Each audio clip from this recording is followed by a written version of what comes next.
इमाम साहब, आप पुलिस के पास गए थे और एडमिनिस्ट्रेशन के पास बीजेपी लीडर तारकिन के खिलाफ कार्रवाई करने के लिए और पर्चा लगाने के लिए, लेकिन तारकिन ने अभी माफ़ी मांगी है बीजेपी के एक जलसे में, तो क्या बोलेंगे आप इसको लेकर? क्या आप उनकी माफ़ी को कबूल कर रहे हैं?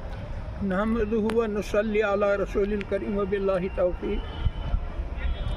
जहाँ तक इस मसले का ताल्लुक़ है, इस हवाले से ये बात वाज़ेह कर देना चाहता हूँ, ये मेरा ज़ाती मसला नहीं रहा, क्योंकि जिस वजह से मैंने ये बात दोहराई थी 2015 में जब वो बाज़ाब्ता तौर तारकीन एक हवन में बैठा था, तो मैंने जामे मस्जिद से, क्योंकि ये मस्जिद जामिया एक मरकज़ी जामिया की हैसियत रखती है, मैंने यहाँ से जुमा के दिन ये कहा था कि जिस शख्स ने हवन में हिस्सा लिया वो अपने ईमान की खैर मनाए। और हदीस रसूल सल्लल्लाहु अलैहि वसल्लम इस बारे में है, मन तशब्बह बिकौमिन फहुव मिनहुम औ कमा क़ाल अलैहिस्सलातु वस्सलाम। हुज़ूर ने फरमाया, जिस किसी शख्स ने किसी कौम की मुशाबत की वो उन्हीं में से है। और मेरे फतवा से बढ़कर जो फतवा मौलाना डॉक्टर खलीलुर रहमान सजाद नदवी साहब ने दिया है, उन्होंने तो साफ अल्फाज में, वाज़ेह अल्फाज में, जो कि हिंदुस्तान के इस वक्त आला पाया के मुमताज़ उलमा में से हैं और नंबर 1 पर है, उन्होंने कहा कि जो भी मुसलमान बीजेपी में जाता है उसे अपने ईमान की खैर मनानी चाहिए।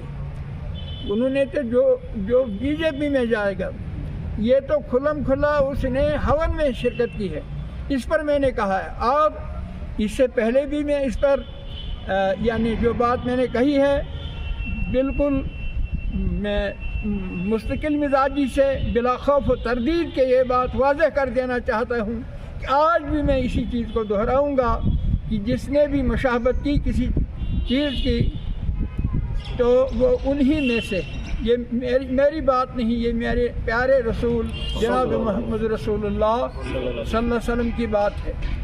तो मैंने अंदर भी ये बात इस वक्त कही कि अगर वो ये कहता है कि मुझसे गलती हो गई, तो उसे चाहिए कल वो जुम्मतुल मुबारक के मौके पर आए और आम आवाम में जैसे जो गलती छुप कर की जाती है उसे छुप कर ही माफ़ी ली जाती है, जो आवाम में कही जाती है वो पूरी आवाम में उसकी माफ़ी ली जाती है।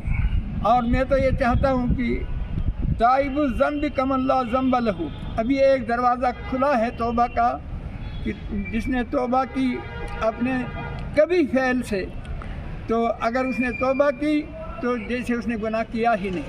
लिहाजा मैं उसे यही बात कहता हूँ कि यहाँ लोग में आकर वो माफ़ी मांगे और ये बात कहे कि मुझसे गलती हो गई, ये नहीं कि हो सकता है, ये नहीं मैं मानता हूँ।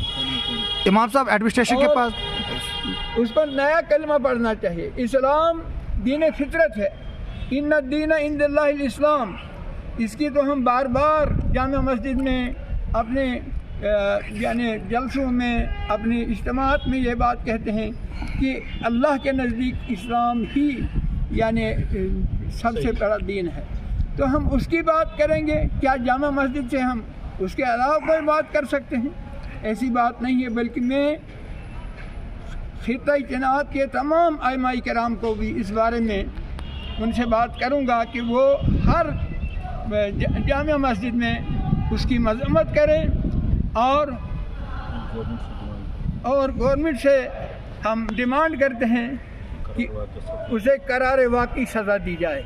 आप मिले पुलिस से और एडमिनिस्ट्रेशन से, उन्होंने क्या यकीन दहानी दिलाई है आपको? पुलिस ने हमें कहा कि आप पर्चा दीजिए, हम पर्चा चाक करेंगे, लेकिन अभी मैंने वो नकल रपट जो है नहीं लाई है, वो उन्हीं के पास है। पुलिस ये कह रही थी कि वो थाने में आकर आपसे माफ़ी मांगेगा। मैंने कहा नहीं, जो बात उसने अवाम में कही है वो अवाम में ही दोहराए उस चीज़ को कि मैंने गलती की है। मैं अगर वो मुसलमान है, वो कहता है मैंने हज किया है, अल्लाह जानता है किया है या नहीं, लेकिन अगर वो मुसलमान है वो आए, उसे क्या शर्म है ताइब के होने में کوئی شرم نہیں. میں نے پہلے بھی عرض کیا کہ تائب الذنب کم اللہ ذنب لہ، گناہ سے توبہ کرنے والا ایسا جیسے گناہ کیا ہی نہیں. بحث بشر اگر اس سے غلطی ہوئی ہے وہ یہاں آ کر معافی مانگے اور اپنی غلطی کا اظہار لوگوں برملا لوگوں میں کرے، تو اللہ جب معاف کرے گا تو ہم بھی معاف کریں گے.